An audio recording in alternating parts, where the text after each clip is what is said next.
Coming up on Network Africa. Protesters in Sudan remain defiant, demand the full dismantling of the deep state left behind by ousted leader Omar al-Bashir. Egypt's parliament to vote on constitutional amendments, including an extension to President Abdel Fattah al-Sisi's current 4-year term. 5 people die after heavy rain in Ghana's capital, Accra.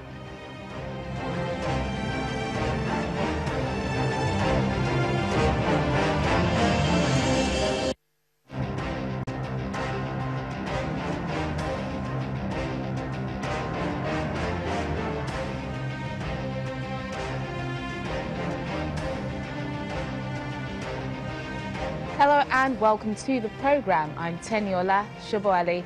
Let's begin the program today by taking a look at some of the stories that made headlines over the weekend. On Saturday, Sudan's Security and Intelligence Chief Saleh Abdullah Mohamed Saleh resigned just a day after the Defense Minister Awad Ibn Auf stepped down abruptly as interim leader. Saleh was once the most influential person in the country after ousted President Omar al-Bashir. Protesters hold him responsible for the killing of demonstrators and are demanding an end to military rule. Following the resignation, the military council announced that a civilian government would be formed after consultations with the opposition and promised the transition period would last for a maximum 2 years. Protesters, however, are keeping up the pressure for quicker political change. On April 14th, an airstrike killed Abdi Hakim Duhub, the deputy leader of the Islamic State group in Somalia's semi-autonomous Puntland region. According to the United Nations, Duhub helped set up the first cell of Al-Ittihad al-Islamiyya, an ideological predecessor to Al-Shabaab, a militant group fighting the Somali national government for over a decade. He later defected to Islamic State.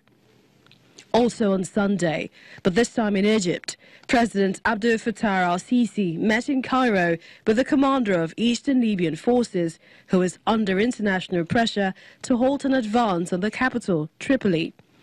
Egypt has close ties with Khalifa Haftar, whose Libyan National Army LNA controls the east and took the mainly desert south earlier this year before moving to Tripoli 10 days ago in a major escalation of conflict in the divided nation. No further details about the meeting have been made available from either party. And U.S. President Donald Trump's eldest daughter, Ivanka Trump, met with members of the Ethiopian Women's Coffee Association in Addis Ababa. She is on a 4-day trip in Africa to promote a global women's initiative she's leading that aims to economically empower 50 million women in developing countries by 2025. Fundamentally, we believe that investing in women is smart development policy and it's smart business. It's also in our security interests because women, when they're empowered, foster peace and stability, and we've seen this play out time and time again. She's expected to visit Côte d'Ivoire later in the week.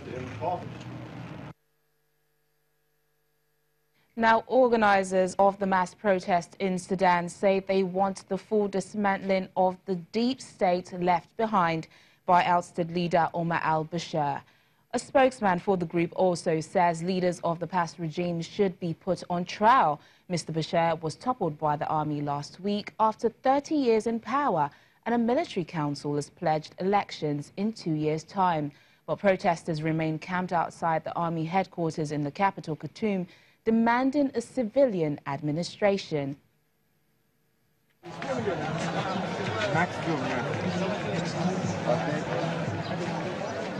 Keeping with their promise of staying on the streets unless there is an immediate shift to civilian government, Sudanese protesters have moved to block an attempt to break up a sit-in outside the defense ministry.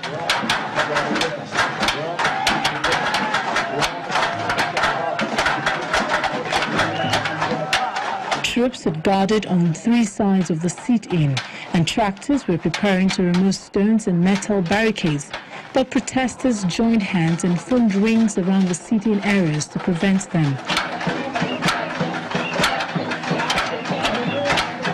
The protesters, numbering about 5,000 with more arriving, appealed to the army to protect them. Earlier, Sudan's main protest group, the Sudanese Professional Association, issued an urgent call for more people to join the sit-in and foil any attempts to disperse it. We are not finished. We are not finished. We still stay because the revolution not yet. We are not giving up until now.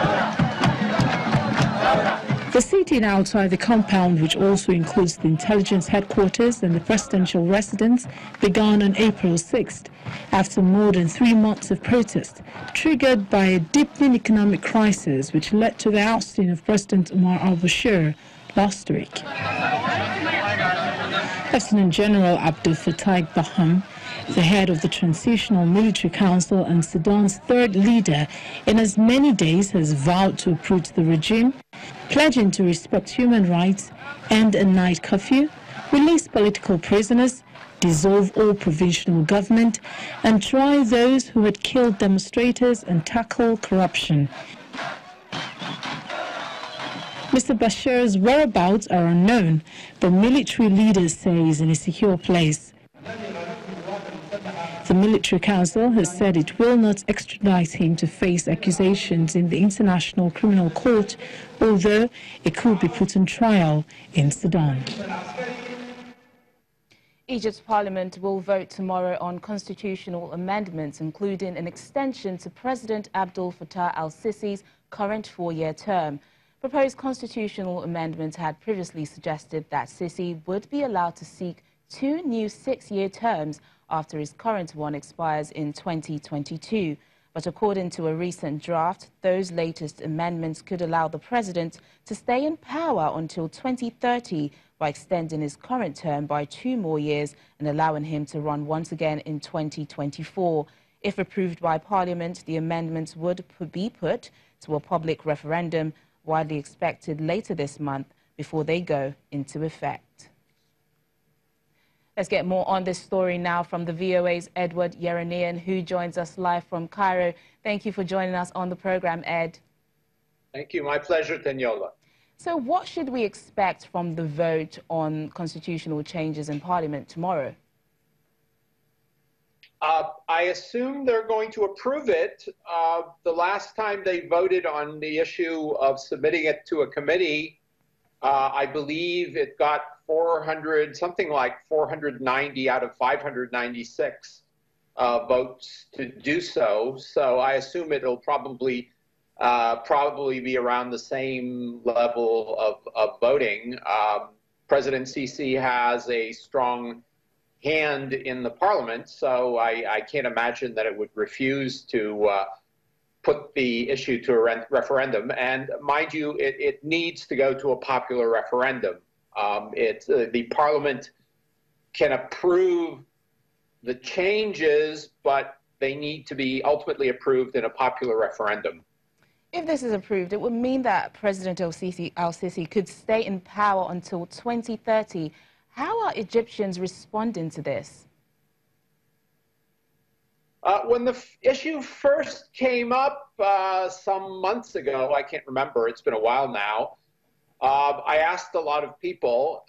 Clearly there's no polling done on the subject, and I'm not sure how accurate would be anyway. But I asked a lot of people. Some people are grumbling. Some people are, I don't want to say pleased, but they think it's necessary. And others don't like President Sisi and they oppose it. So, I mean, you know, it's all over the board. And when people ask me what his support level is, I think probably 30% support him, 30% oppose him, and the rest in the middle, they don't really give a damn, to be honest with you. That's what it is. Yeah, considering the fact that some long-term leaders are now being ousted from office on the continent, we've seen a lot in recent weeks. Why is this issue coming up again in Egypt post-Mubarak era? You know, it came up a long time ago. It was first being discussed at least a year ago. I think it's taken this long to get it into the parliamentary committee to work on it. And I think they wanted people to think about it before actually voting, even if they don't expect people to oppose it. Why? I mean, Egypt has a tradition of having strong rulers. I mean, if you go back to Muhammad Ali, the Khedive, who was the Ottoman era ruler of Egypt, he ruled Egypt for about 50 years. You know, people didn't use the word autocrat in those days. I mean, he was just the ultimate ruler. I mean, even King Farouk, you know, he was fairly powerful, and he ruled up until 1952, 53. President Nasser, the first president after the kingdom was overthrown, he ruled pretty much with an iron fist until I think he died in 1970. That was, I guess, 17 years. Sadat, he died by an assassin's bullet, but he ruled pretty much with an iron fist until 1982. Mubarak, well, when I first came to Egypt in the 80s, he was fairly popular, actually, believe it or not. Mubarak was fairly popular, and I guess after 30 years in power, you know, you kind of get tired, and people get tired of you too. Yeah. So, yeah, and you know, I'm interested in what the general opinion is of El-Sisi's rule so far. I think some people are upset about the economic situation, and whether they like him or they don't like him, it's the economic situation that really bugs them, and they think it's his fault. Personally, I'm not sure whose fault it is. I think most of the debt is held by the outside world, and they're pressing Egypt to pay back. So I think ultimately it's the outside world's fault. The economic situation in Egypt is a bit sour. But anyway, that's not my decision to make. You know, but how popular is he? I wouldn't say he's overwhelmingly popular, but I don't think he's overwhelmingly unpopular. You know, I think it's somewhere in the middle, and I think that's the same with most Western leaders too. Well, Ed, tomorrow is going to be a big day. Thank you for speaking to us on Network Africa. My pleasure. Moving on, the UN envoy to Libya, Ghassan Salami, has expressed his growing concern that the battle for the capital, Tripoli, is escalating. Mr. Salami described the current situation as a military stalemate, but he says both sides in the battle for Tripoli are now mobilizing resources and both still believe they can win. In the past few days, the Libyan government and General Khalifa Haftar's forces have launched airstrike against each other. The upsurge in fighting has shattered UN plans for a political solution to the crisis, which has fractured Libya since Gaddafi was ousted in 2011. Now, here in Nigeria, the Adamawa state government has established a nomadic working group on immunization in Yola as part of efforts towards its Saving 1 Million Lives program. The Adamawa State Director of Public Health assures that the 9-point term of reference set for the program, when fully implemented, will adequately cover the state such that no child will miss out on the immunization exercise. Saving 1 Million Lives initiative has made available millions of US dollars since 2012 to save the lives of more than 900,000 women and children who die every year in Nigeria from largely preventable causes. Gathered in this hall are stakeholders from government and non-governmental organizations and their partners, leaders of nomads, that of fishermen and farmers. They are here for the official inauguration of the nomadic group on immunization, drawn from the 21 local government areas of the state that would help improve immunization coverage in Adamawa State. The Adamawa State Ministry of Health program on Saving 1 Million Lives is collaborating with the State Primary Healthcare Development Agency for the inauguration ceremony of a nomadic working group on immunization. we alone, the health workers, cannot cover the whole state adequately. Knowing the terrain of the state and knowing the fact that during our campaigns, some of these nomads will be far, far, far away from us, and we normally miss children, and that is why we want to ensure that in every campaign that we are out, no child is missed that is under 5.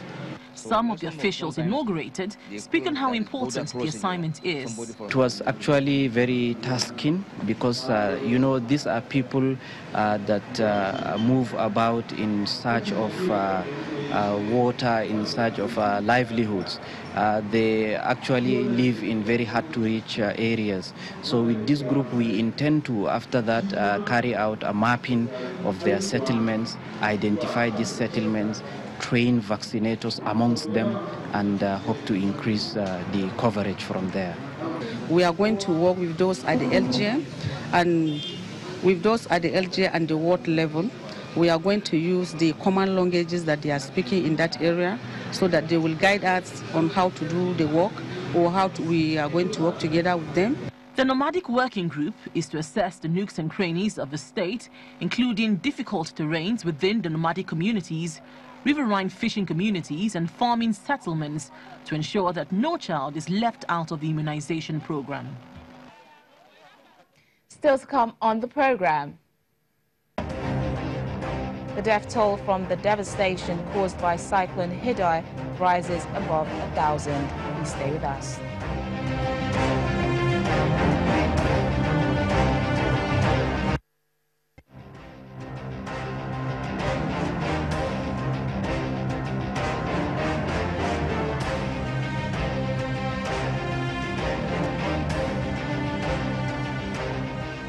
Welcome back. 5 people have died in Ghana after heavy rain fell in the capital, Accra, on Sunday night.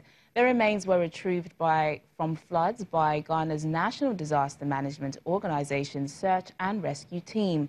3 of those who died were in a military pickup truck which veered off a bridge. Deputy Director General for NADMO says that a separate person was found dead in the storm drain. He added that one child who was swept away in the floods has also not been found. NADMO has warned the public against driving through floodwaters. It also promised to increase its work removing silt from drains to prevent flooding. Journalist Joy TV's Kojo Yankson is monitoring the situation in Accra, and he sent in this report. We are standing right on the edge of the motorway, the Accra-Tema motorway. This is the side of the motorway where traffic moves from Tema to Accra. On a morning like this, it's extremely busy. As you can see, cars are running as usual on their way into the capital city. But last night, on this same road, because of the heavy rains, there was water everywhere. Now, if you have a look, I'll show you in just a second when the camera gets back to me. But all over here, there was water very high up, welling out of a water body, a little stream that runs under the motorway just at this spot. Now, normally, when you drive along this motorway, you can see the guardrails, which will tell you that there is something on either side. But last night, because of the heavy rain, this whole place was covered with water, and the drivers could not see the edges of the motorway. So a military pickup carrying 4 adults and a baby in the cabin and a number of passengers in the bucket was driving along, reportedly coming from a funeral right here on this motorway. When they got to this spot, because this was all covered with water, they couldn't see the edges of the motorway, and the driver found himself veering off the motorway. You can see the tire treads here. When he got here, he tried to brake, but it was too late. Within 1 meter, the pickup was in the water. Come and have a look. Let me show you how deep this water is. Right now, after the floods have subsided, you can see the water level has gone all the way down. But last night, it was flooding up and flooding out over the motorway, so much that the driver could not see where he was going. He ended up in here. Now, all of the passengers who were in the bed of the truck were rescued by NADMO and bystanders. But the truck itself, the pickup, was washed away all the way down, further down the stream, and the rescuers could not find the pickup. So the 4 adults who were in the cabin and the baby, the 1-year-old baby, were never found. In fact, they were not found at the time until much later on when NADMO recovered the 4 adults. But the baby is still missing. They should please do something about this road. The road, this is where they normally pass to Accra, anywhere, any outside country, Nigeria, anywhere. This is the road for Accra. They should do it. Government itself is passing. It should please do the road so the people will stop dying. Because of the accident, if we have to do something about it, fine. But as you can see the vehicles moving, I don't think it's an issue. But because of what has happened, we have to take lessons of what has happened today and maybe do something about it. We had a message that we should all proceed to this place. So we all came, including the mayor. So that we all need to marshal our forces and see how best we could help the situation. So we saw the pickup in there. So what do? We need to, the NADMO cooperative, everybody involved, all the security agencies were here. And they all played their role. And eventually we were able to salvage the 4 dead bodies with the exception of the 1-year-old baby, which still we've not been able to trace. Really tragic story. Now hundreds of thousands of people are still in need of aid after Cyclone Hidai battered Mozambique, Zimbabwe and Malawi in March. That's according to the World Bank, which estimates the affected countries will need over $2 billion to recover. More than 1,000 people have been reported killed by the storm. The flooding is caused in heavy rains before it hit. Cyclone Hidai made landfall in Mozambique on the night of March 14 near the port city of Beira, bringing heavy winds and rains. 2 major rivers burst their banks, submerging villages and leaving bodies floating in the water. The storm hit eastern Zimbabwe 2 days later before moving to Malawi.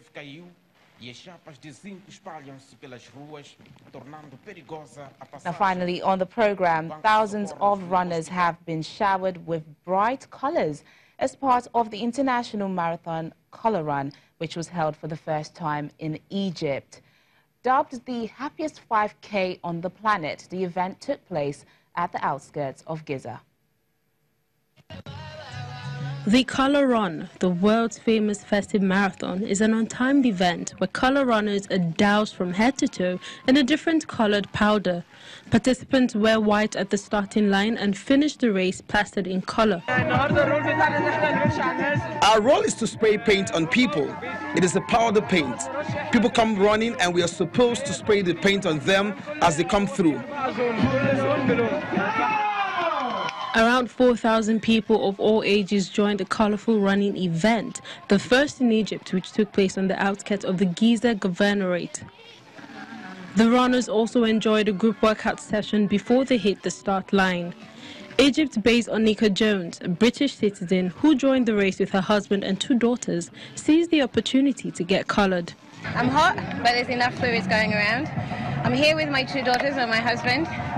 I'm a big believer in leading by example as a parent. So wherever I get the opportunity to get silly and mucky and dirty and tired and hot and bothered, I'm on it. Yeah, so I'm really proud of my 5-year-old. She's running her 3rd 5K today. The only thing she's not happy about is that she doesn't like any of the colors. So far we haven't come across purple, so I'm just putting it out there. Color Run, next time we come, can we please have purple? It's been really hard getting through those color rings. We are having a fantastic day. The Color Run is an initiative founded in 2011 with the purpose of bringing people together and making the world a happier and healthier place. It organized 1,000 similar events in 40 countries worldwide, entertaining nearly 7 million participants. How fun does that look? Well, that's it on Network Africa today. Thanks for watching. I'm Tenyola Shoboale. Bye for now.